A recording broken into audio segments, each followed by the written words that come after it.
step back, right there, and then bring this hair forward. Okay. Oh, you look good. Let's start here. Hey guys, this is Audra Oden. For this part of the video, I kind of wanted to explain to you what is going on here. A big part of a fitness photo shoot is really helping and directing your model. That goes for any photo shoot, really. You never want your model to come out onto the set not knowing what to do, not feeling comfortable. The moment they step out there, you want to start directing. They look to you for that guidance, so be there to help them out, especially with fitness, because they're there for you to capture their physique and all their hard work. And so just telling them certain things can really make a difference in the way their body looks. Try putting your hand here instead. Okay. You can face that way. I like facing this way. You do? This is your better side? Okay. Take a small step that way. Now twist. So you'll still be this way, and then twist. Bend the front knee instead. There you go. Waist looks fine. Good. I'll show you. Ooh, I love them! Another thing that I like to do is show the client the back of the camera after the first 15 or so shots, just so they can see what the lighting looks like, their hair and makeup looks like, their outfit, and they'll really get excited to see it too, and so that just gives them that extra boost of confidence they need to keep on going. Amazing. Thank you. A little bit love. These are really cute. Love. So you like this side better? Yes. Okay, so let's keep working on this side. Yeah. And then just more stuff with your hands. And you can try that one with the...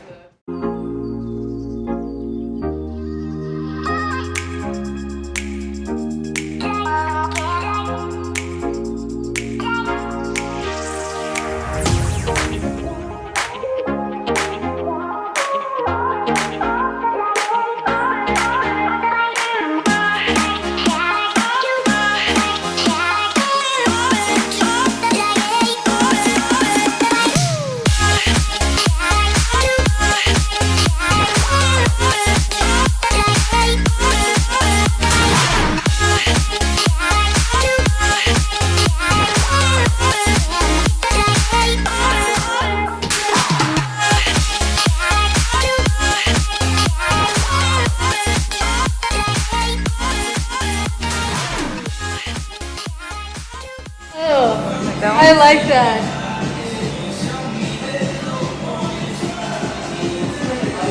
Yeah, I do too.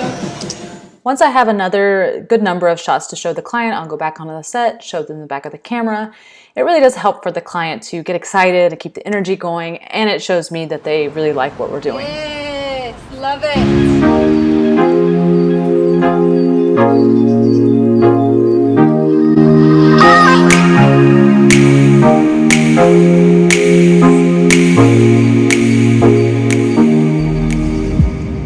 I appreciate you watching the video. If you want to know more about my lighting setups that I use during this photo shoot, I'm going to explain in the last part of this video, so keep on going. Okay, so for the first setup, this is how I shoot my fitness stuff on white. I'm rolling out the seamless paper here. You don't have to use the really large seamless. If you have the shorter one, that would be fine too, as long as it's white. So I roll it out. I put weights on either side. I have weights in the studio for props, so that's just what I use. You could probably tape it down or use whatever else. To light the background, I use 2 alien bees on background stands, and they will both be pointed at the background.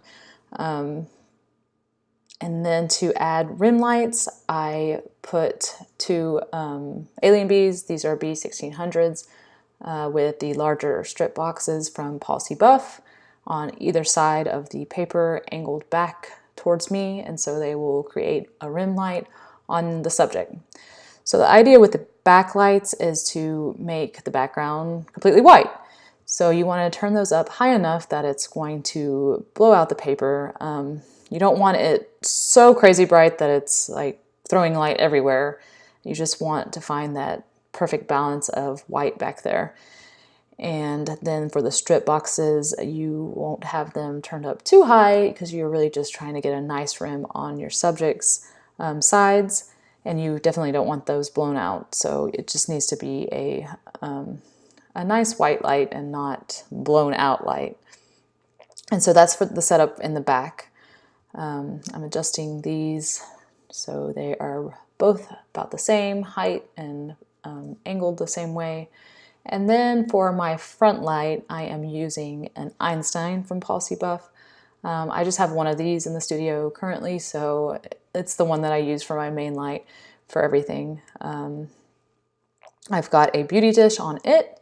It is a white interior beauty dish, and I do not have the sock on it. It's just open.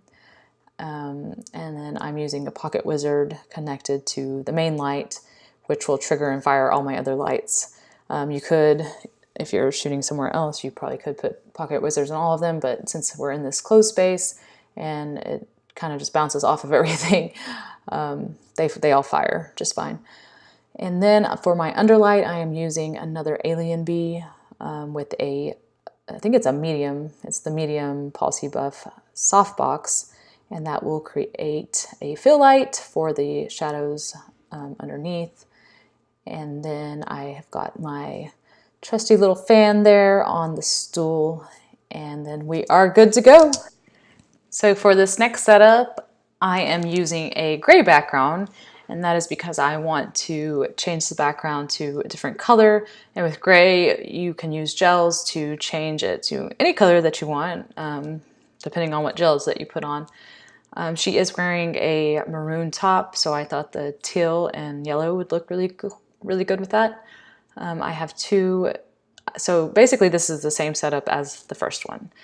And I kind of wanted to do that way so you could see that the same lighting setup can be used to achieve something that looks completely different. So you have your two lights on the background stands back there, and I just put the gels on top of those. Then you have your rim lights still. They're on the same settings as they were on the first set.